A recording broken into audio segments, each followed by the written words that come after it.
La ruta del dinero.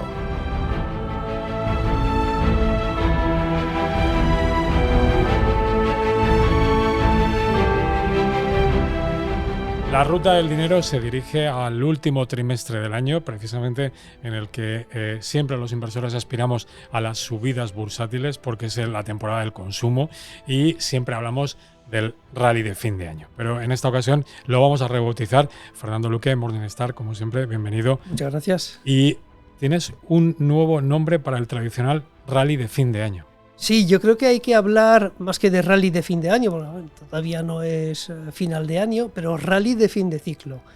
Ahora bien, tampoco es un fin de ciclo, digamos, muy pegado al rally de fin de año, es decir, que este final de ciclo, habrá que explicar por qué pensamos o pienso que es un final de ciclo y por qué vamos a tener un rally. Se puede prolongar hasta el 2026, primer trimestre del 2026, o sea, que no es algo tan inmediato. No tenemos fecha de caducidad, no la tenemos. Efectivamente, pero yo creo que lo importante, y yo creo que esto va a tener consecuencias importantes para las carteras de los inversores, es que vamos a entrar, o ya estamos, en un rally de fin de ciclo. Entonces, ¿por qué fin de ciclo?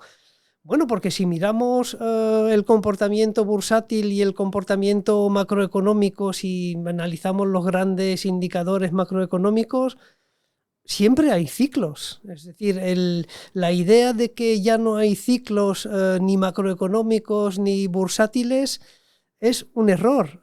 Habrá subidas y bajadas a nivel bursátil y habrá subidas y bajadas a nivel macroeconómico. Es verdad que a nivel macroeconómico es más fácil, pues un poco, iba a decir, esconder realmente los datos, ¿no? ¿Por qué? Porque claro, cuando hablamos de crecimiento económico, bueno, pues en el crecimiento económico interviene mucho lo que es el gasto público. Y tú sabes también como yo que estamos en una época de despilfarro público enorme, tanto en Estados Unidos como en Europa, y uno podría decir, hombre, ¿vamos a tener curvas a nivel macro? Sí, pero el Estado siempre va a estar ahí. Puede estar ahí, pero va a haber ciclos sí o sí.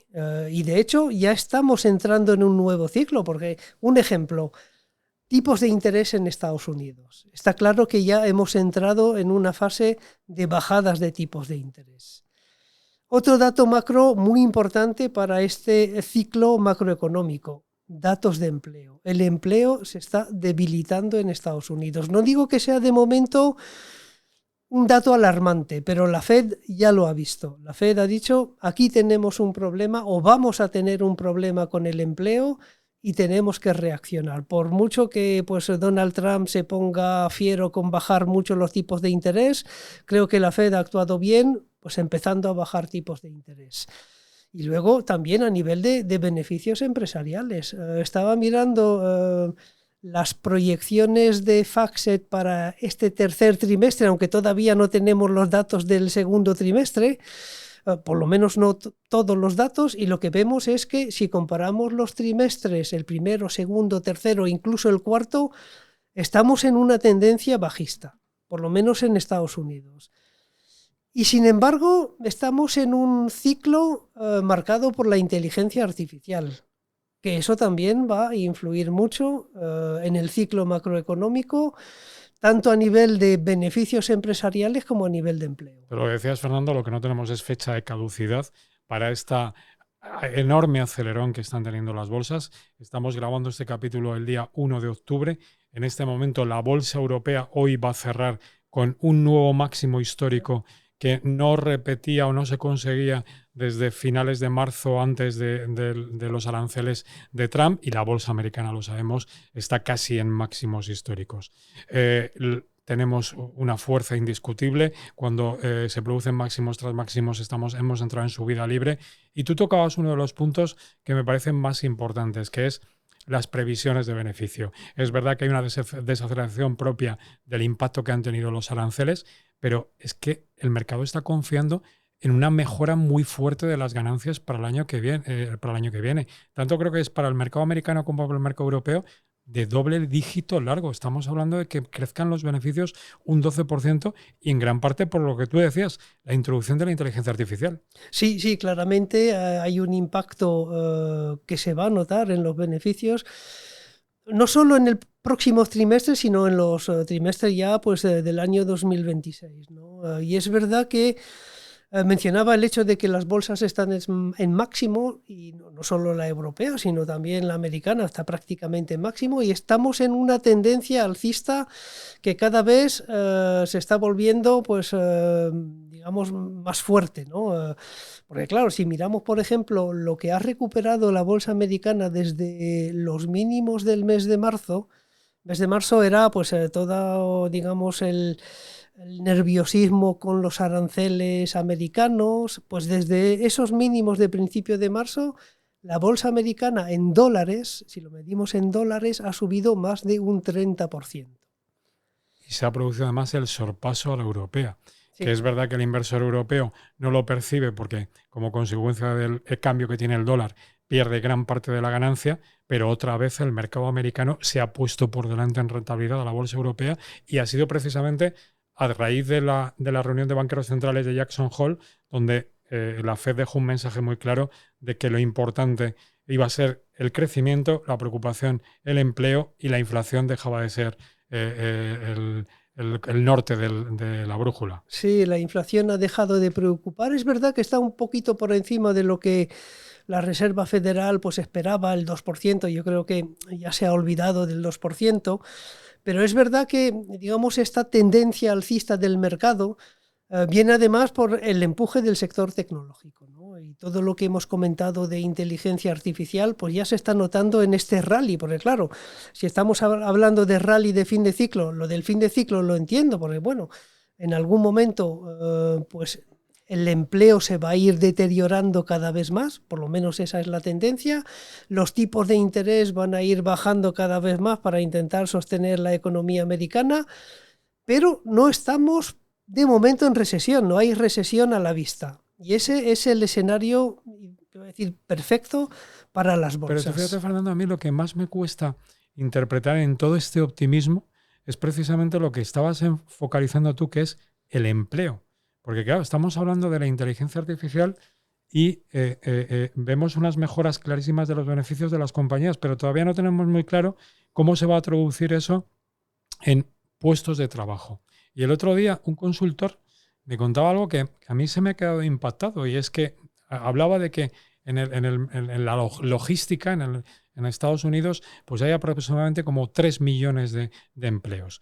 Decía que la introducción un poco, ya no del coche autónomo, sino de todo lo que es el uso de la inteligencia artificial en los próximos años va no a generar ni un solo puesto de trabajo, sino que se van a destruir unos 300.000 puestos de empleo al año durante la próxima década. Sí, varios expertos lo anuncian y advierten de que la inteligencia artificial es muy distinta de la llegada de Internet. Seguro que recuerdas cuando llegó Internet, pues también hubo pues temores de que bueno, esto va a destruir empleo, y en realidad no. En realidad Internet pues aportó empleos, ¿no? Porque era como tú tenías tu negocio físico, tu negocio offline, y luego dice, vale, pues también puedo vender a través de Internet. Pero eso no te detrae nada del negocio, digamos, que tenía, digamos, en oficinas físicas o en tiendas físicas. Eran como un complemento. Pero claro, aquí la inteligencia artificial sí que va a tener un impacto notable sobre el empleo. De momento yo creo que no lo estamos viendo, o incluso y empleo yo creo tanto que no cualificado, que hablaba de la logística, como empleo muy cualificado. Claro. Sí, totalmente. A ver, creo que te mencioné el ejemplo de que las grandes consultoras, las 4 grandes consultoras, este año tienen previsto contratar a menos universitarios. Pero claro, esos universitarios cuando entraban, digamos, en las grandes consultoras, pues hacían trabajo de análisis, de búsqueda de datos, y eso la inteligencia artificial lo hace iba a decir incluso mejor que los humanos, ¿no? Entonces ahí sí que va a haber un impacto notable sobre el empleo, y es ahí donde, digamos, empieza el final de ciclo. porque yo creo que va a haber recesión en Estados Unidos. No sé cuándo, probablemente no en los próximos 2 trimestres. Es que si lo supieras, Fernando, tendríamos la clave de bóveda de todas las dudas que tenemos, que es esa fecha de caducidad de cuándo se va a acabar este rally. A mí hay un dato que me gusta mucho. Siempre decimos que los mercados tienen una expectativa de subida para el año que viene en torno al 8%, porque es lo que históricamente sube la bolsa americana.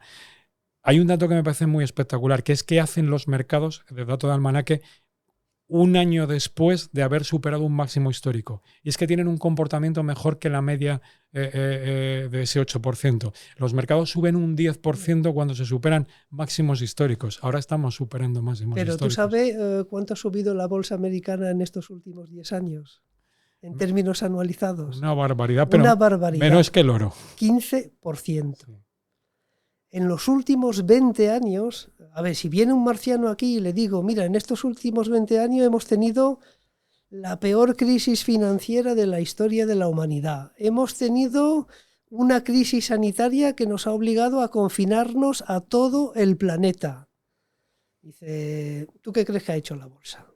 Pues la bolsa ha subido más de un 10% anual en estos últimos 20 años. Pero todo se acaba. Es decir, después de fuerte subida, es verdad que... Sí, que estamos en porcentajes muy superiores a la media histórica desde que existen los índices bursátiles. Pero, Fernando, me parece importante recalcar esta idea porque creo que equivocadamente veníamos pensando que las luces y la música de la discoteca se iban a apagar demasiado pronto. Y con esto creo que hay que persistir en el mercado. Todavía no ha llegado a ningún mensaje de hay que abandonar la bolsa. Esto todavía sigue teniendo recorrido, tiene fortaleza y a lo mejor haber reducido exposiciones tácticamente hace unos meses fue equivocado. Y lo digo sobre todo por cómo hemos bautizado este capítulo. Es el rally de fin de ciclo, pero coincide con el rally de fin de año. Hay que recordar que ahora viene la temporada fuerte del consumo porque empieza con Halloween, luego viene Acción de Gracias, luego vienen las Navidades y luego viene la temporada de rebajas. Y creo que viene también temporada de recompra de acciones en Estados Unidos. Que están muy por debajo de donde deberían estar y están comprometidas. O sea, las compañías tienen la obligación de ejecutar esas recompras de acciones que tienen anunciadas pero que no tienen ejecutadas. Y luego hay otro argumento que no se cita mucho, pero que yo creo que es muy importante y son los flujos en los ETFs. Y esto, voy a hacer un poquito de historia porque los flujos en ETFs y en gestión pasiva está muy ligado al empleo en Estados Unidos. Porque el gran despertar de los ETFs en Estados Unidos yo creo que vino en el año 2006, 2007, 2008, que fue un año crucial para los planes de pensiones de las empresas en Estados Unidos. Y en ese momento, yo creo que fue el 2006, si el empleado no decía nada a su empleador, la empresa le cogía una parte del sueldo y lo invertía sistemáticamente en bolsa. Básicamente fondos de gestión pasiva y ETFs. Y ahí fue también el gran despertar y el gran desarrollo de Vanguard, por ejemplo.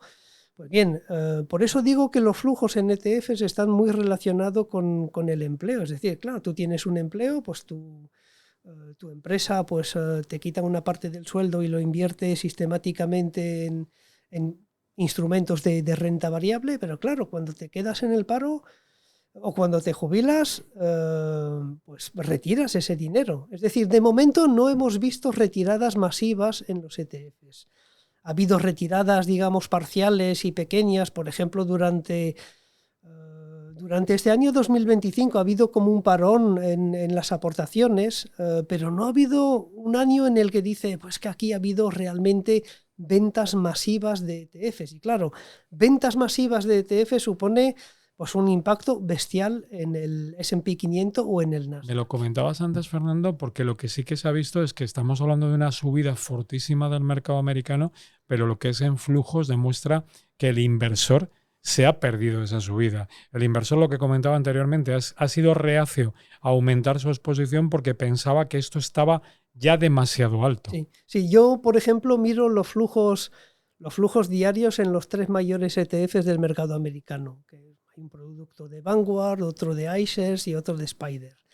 Entre los 3 tienen un patrimonio, te voy a decir, de más de 2 billones de dólares, pero billones españoles. Es decir, es más que el Producto Interior Bruto de España. Economía y algo española. Sí, es más que la economía española. Pues bien, lo que vemos, si combinamos los flujos y el patrimonio de estos 3 ETFs, es que desde este famoso mínimo del mes de marzo, pues el patrimonio ha subido mucho, pero las aportaciones sí que han subido, pero mucho menos que el patrimonio.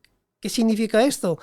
Que la rentabilidad ha corrido mucho más que los flujos. Y es decir, que los inversores, ya sean retail, institucional, no se han creído esa subida. Fuera porque en la posición, yo siempre digo que la estratégica siempre tiene que ser la misma, pasen las circunstancias de mercado que sean, pero la exposición táctica yo creo que todo el mundo está muy por debajo de cuál sería su exposición a mercado porque ve que esto había subido demasiado deprisa. Claro. Entonces yo pienso que nos tiene que llegar este final de fiesta con la participación masiva de los inversores retail institucionales en Estados Unidos a través de ETFs. Entonces habrá que seguir esos flujos, pero yo creo que vendrá. Vendrá porque en algún momento también, y eso es otro factor que se ha mencionado en muchas ocasiones, y es la cantidad de dinero que hay en fondos monetarios en Estados Unidos, que ese dinero, no voy a decir que todo va a ir a la bolsa, evidentemente no, pero aunque vayan una pequeña parte yo creo que ya van por los trillones de dólares en fondos del mercado monetario, parte de ese dinero pues perseguirá la rentabilidad de la bolsa. Y este es la avalancha para el final de fiesta, que no sé cuándo va a venir, pero yo creo que llegará. Y en la pregunta que nos vamos a hacer es decir, oye, ¿cómo nos posicionamos de cara a este final de fiesta? Sobre todo un poco en lo que son los dos grandes mercados para el inversor español. Es decir, pensamos más en mercado europeo o mercado americano. ¿Cuál es la preferencia que tú tienes en la cabeza? Para mí, mercado americano. Primero, por momentum. Decía que desde los mínimos del mes de marzo el mercado americano en dólares ha subido un 30%, el mercado europeo en euros ha subido la mitad. Es decir, el momentum y la tendencia está en el mercado americano. Los flujos están en el mercado americano. Hubo hace algunos meses muchos flujos en renta variable europea, pero esos flujos, no voy a decir que se están revirtiendo, sigue habiendo flujos en renta variable europea, evidentemente, pero hay muchos más flujos en renta variable americana por parte de los inversores europeos. Fueron flujos que coincidieron esencialmente cuando Alemania se cargó la regla básica del endeudamiento del 60% de deuda PIB, la relación de 60% de deuda PIB, y cuando se produjo ese gran plan de expansión e inversión. Pero desde el verano a la vuelta lo que hemos visto es que el excepcionalismo americano ha vuelto, lo que comentábamos anteriormente. Sí. Estados Unidos lo normal es que acabe siendo otra vez un mercado con más rentabilidad que el mercado europeo en el año. Y estoy convencido de que este rally de fin de ciclo va a estar muy centrado en la inteligencia artificial, en todo lo que es tecnología. Y ahí Estados Unidos nos lleva ventaja, pero mucha ventaja. Uh-huh. Y luego, además, si pensamos un poco, está en el efecto cambio de divisa, en niveles cercanos al 1,18, el cambio euro-dólar no supone el peligro que a lo mejor a comienzos de años era estar invertido en una posición en dólares importante. Es más, hemos visto que no ha conseguido rebasar el 1,20. Yo creo que en el 1,20 sería casi más oportunidad de comprar en dólares que cubrir la divisa. Ya, pero aunque yo creo que ahí el dólar debería seguir siendo, entre comillas, barato para este rally de fin de ciclo. ¿Por qué? Porque es un rally también donde hay mucha liquidez. Si miras la M2 o cualquier otro gráfico que coja, digamos, o que sea proxy de la liquidez, hay mucha liquidez en el mercado. Y un dólar barato hace que haya más liquidez aún. Con lo cual, eso va a hacer que todos los activos de riesgo, porque es verdad que ahora menciono más la renta variable americana que la renta variable europea, pero la renta variable europea también se va a sumar a la fiesta. O sea, aquí todos los activos de riesgo van a subir, por lo menos es lo que yo creo. Y ya hablando de producto, porque claro, si me centro en renta variable americana, pues hay muchas formas de acceder a la renta variable americana. La más fácil, a través de un fondo indexado al S&P 500, que es también, iba a decir, una exposición al sector tecnológico, porque el sector tecnológico yo creo que ya es prácticamente Si contamos Amazon como también empresa tecnológica y Meta como empresa tecnológica, hicimos un especial sobre el sector tecnológico. Es decir, el sector tecnológico pesa mucho en la bolsa americana, mucho más que en la bolsa europea. Con lo cual, si pensamos que este rally de fin de ciclo va a ser un rally arrastrado por la tecnología, hay que estar en Estados Unidos y en el S&P es un buen lugar. ¿Y qué fondo indexado has escogido? Mira, a mí me gustan mucho los fondos indexados de Fidelity, que es curioso, porque si dice, dime una gestora de gestión activa, Fidelity.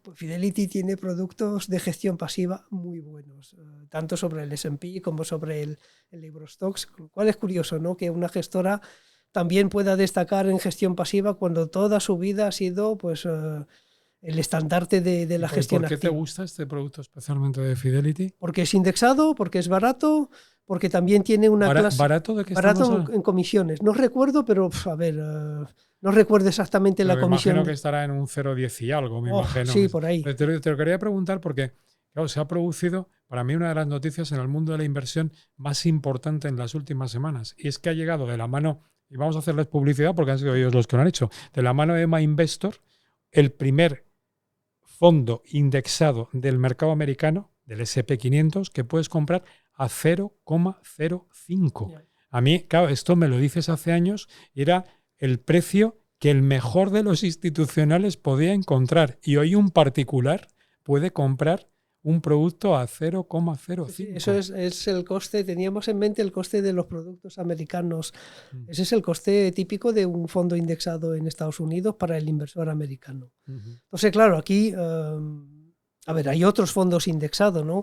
Este también tiene la ventaja de que en la gama de producto hay uno que está cubierto del riesgo divisa para aquellos que dicen, bueno, pues no quiero asumir demasiado riesgo con la divisa.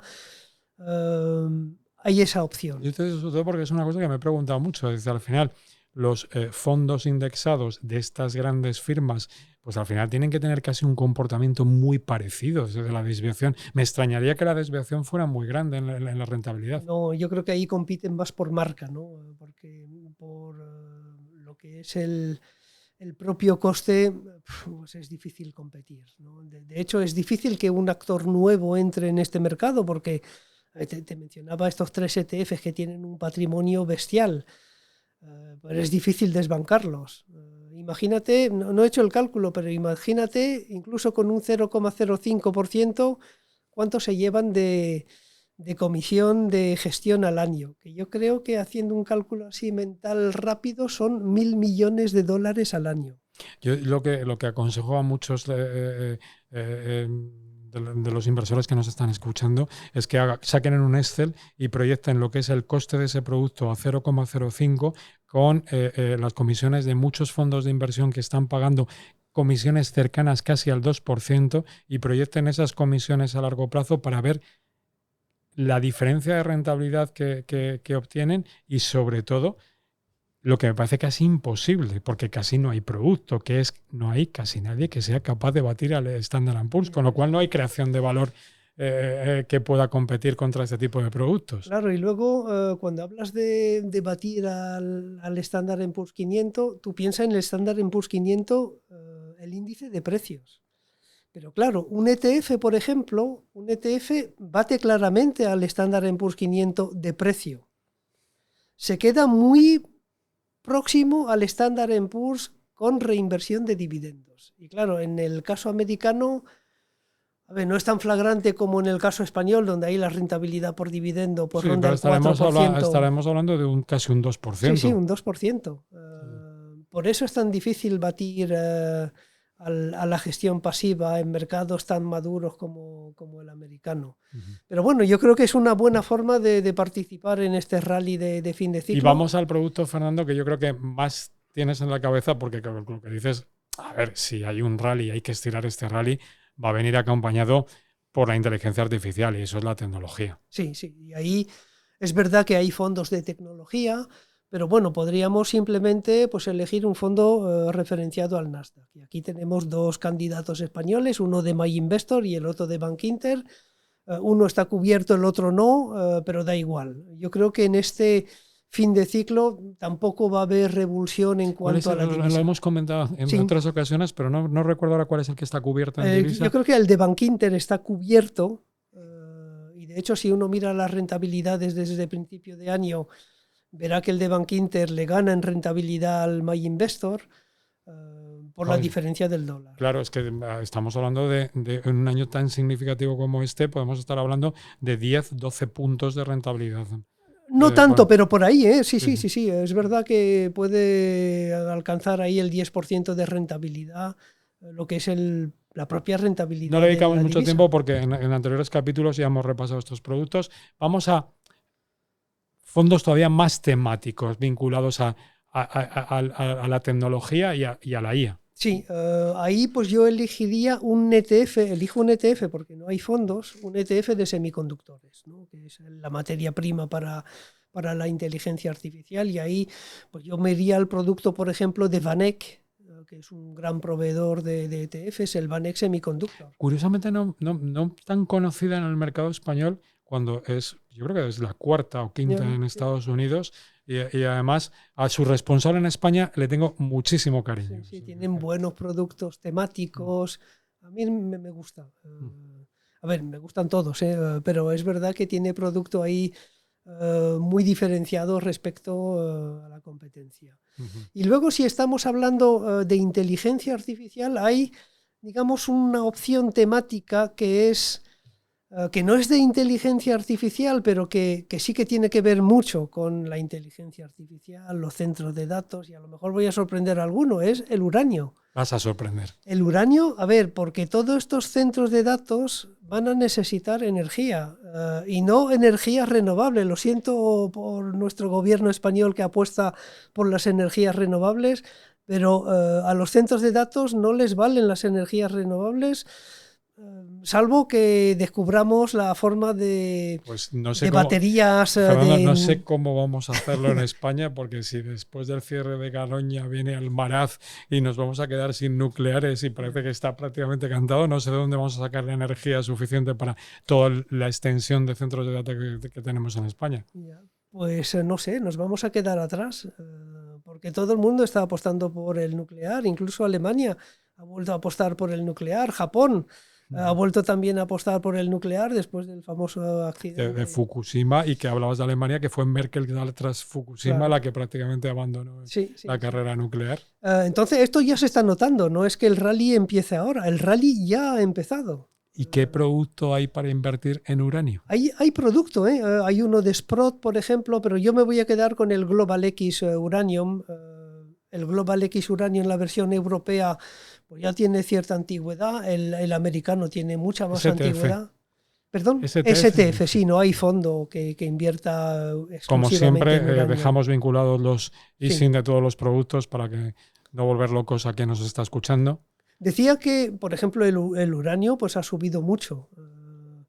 Ahora bien, si uno coge el gráfico del ETF americano y digamos lo mira con una perspectiva de muy largo plazo, estamos todavía muy por debajo de los máximos que alcanzaron las mineras de uranio antes del accidente de Fukushima.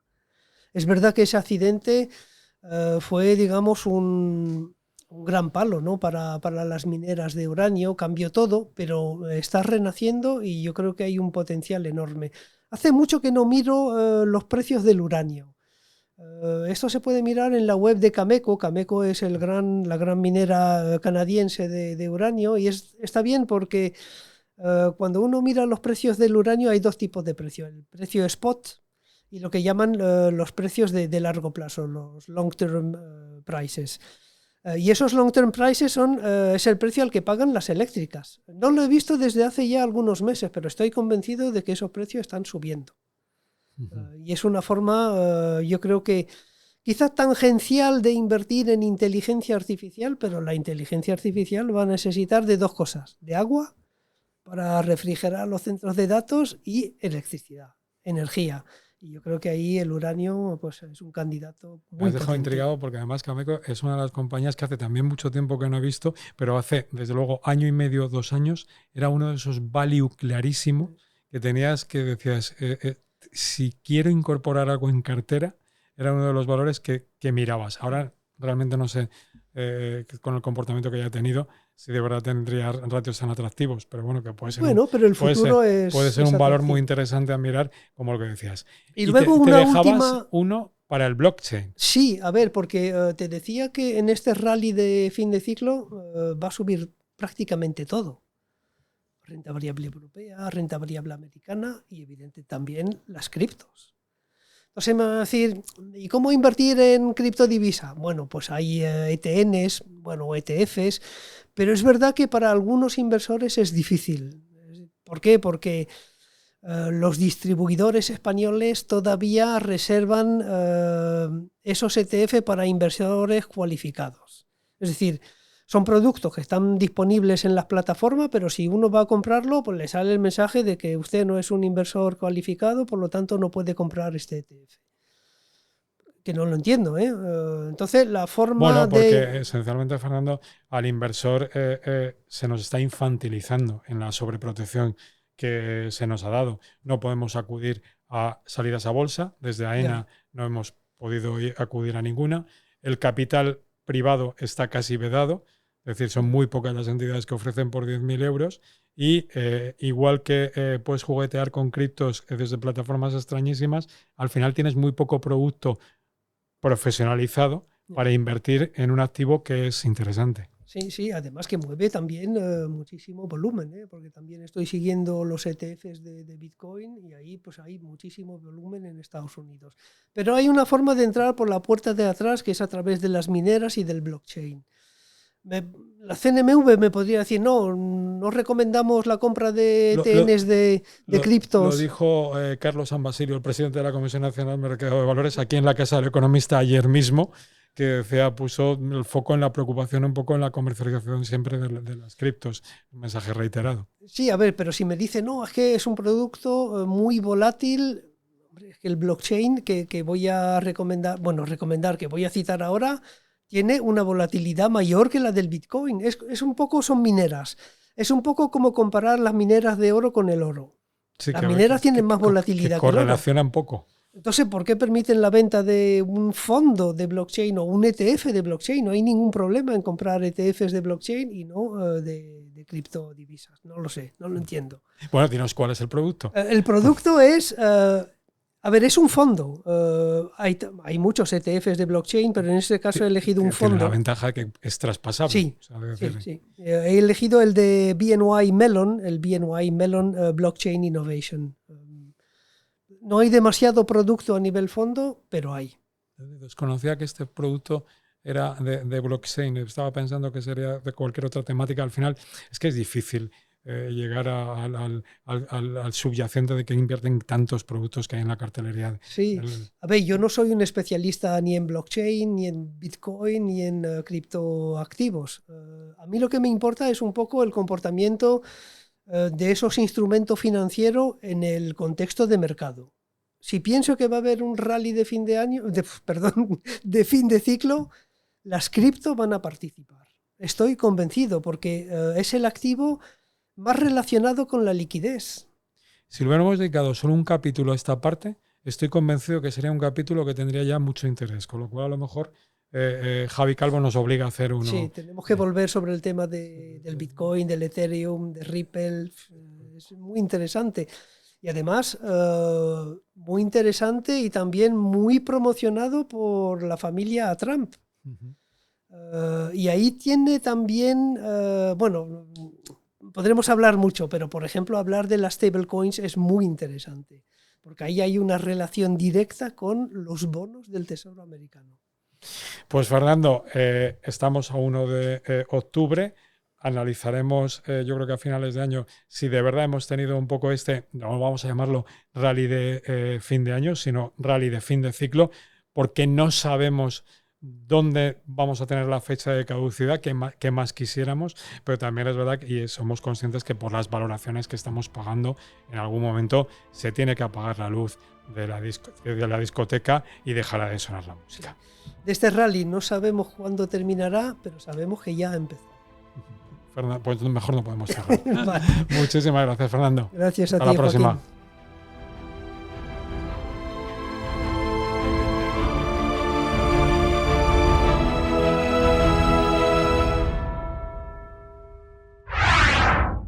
Economista Podcast.